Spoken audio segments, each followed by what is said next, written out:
plantear. Y mucho y la menos gente sí como... está resentida, ¿verdad? Hay mucho resentimiento, pero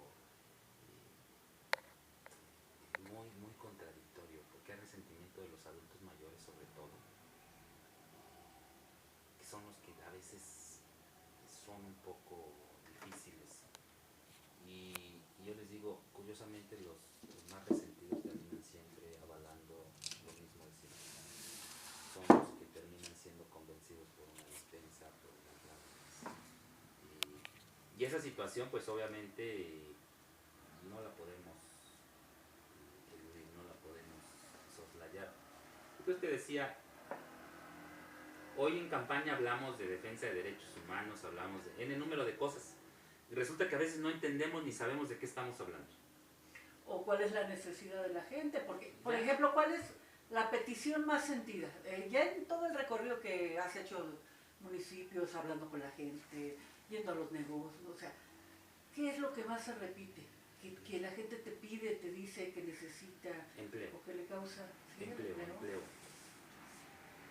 El empleo es el parteaguas. Si tú generas empleo, por ende hay estabilidad. Por ende, nuestros jóvenes, profesionistas o no profesionistas, los ubicas en un oficio, en un quehacer productivo. Eso trae como consecuencia que no se vinculen a conductas ilícitas, o peor aún, que se vinculen de lleno con la delincuencia organizada. Entonces, si potencializamos, si detonamos el empleo en la región, y hay condiciones para hacerlo, te aseguro que generamos un crecimiento decente, pero además un crecimiento armónico también con el medio ambiente. Entonces, el empleo nos da un abanico de posibilidades, nos reduce la delincuencia.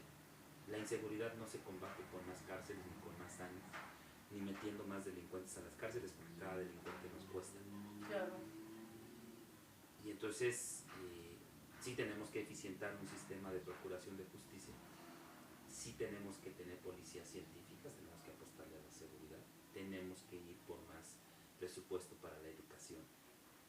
Yo no quería tocarte cifras, pero bueno, de la obligación que tenemos como Estado de asignar un 8% como mínimo del Producto Interno Bruto, resulta que escasamente estamos asignando un 3.82%, es decir, cercano a los 700,000 millones de pesos. Quiere decir que entonces es contrario a lo que el mismo Estado sostiene, y algunos partidos como el mismo Verde, ¿no?, que dice cero cuotas en las... No, yo les digo, si no hubiera cuotas, las escuelas ya hubieran desaparecido, las de carácter público, porque la SEP escasamente se hace cargo del pago de nóminas de los profesores. Y aviadores. De aviadores, pero incluso cuando hay problemas de rotación de profesores y jubilaciones, cubrir una plaza burocráticamente es un lío.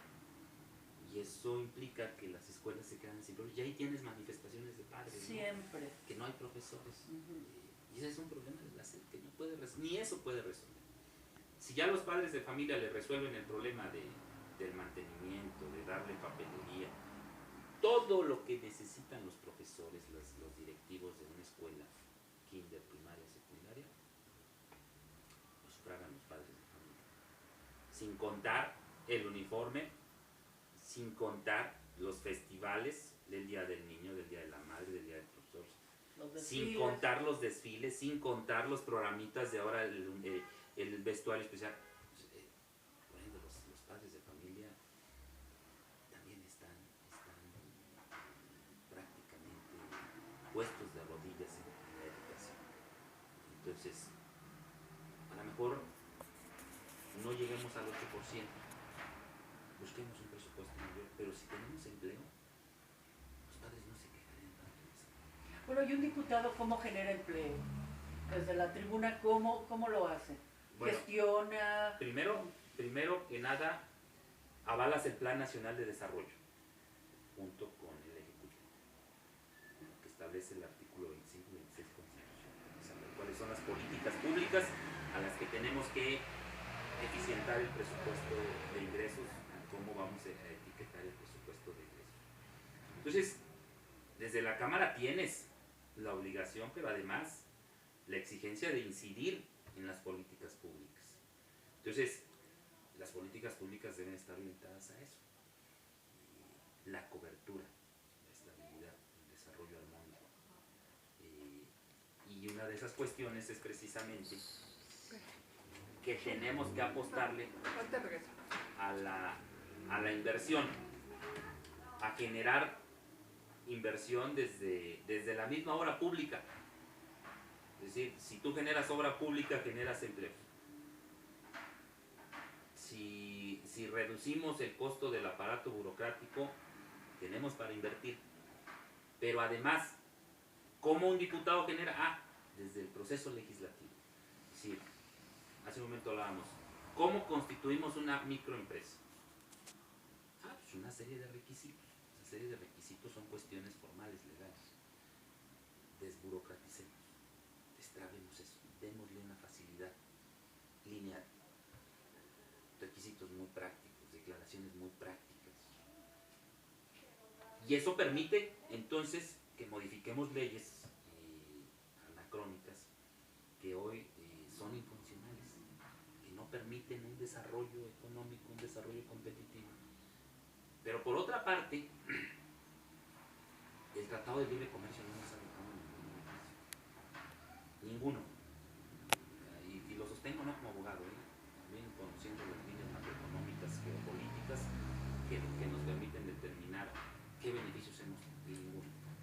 Nuestros productos siguen teniendo barreras burocráticas, administrativas, si bien no barreras arancelarias, sí barreras técnicas. Es decir, ¿por qué se restringe de inicio a veces la llegada del aguacate a Estados Unidos? Porque el Departamento de Sanidad de Estados Unidos encontró un aguacate en la revisión fitosanitaria. O sea, no es una barrera arancelaria, no es una barrera de frontera, es una barrera técnica, científica. Pero son diseñadas para proteger. Entonces, ¿nosotros qué tenemos que hacer? Incentivar la producción de granos del campo con un subsidio directo del diésel a la energía. Se nos están perdiendo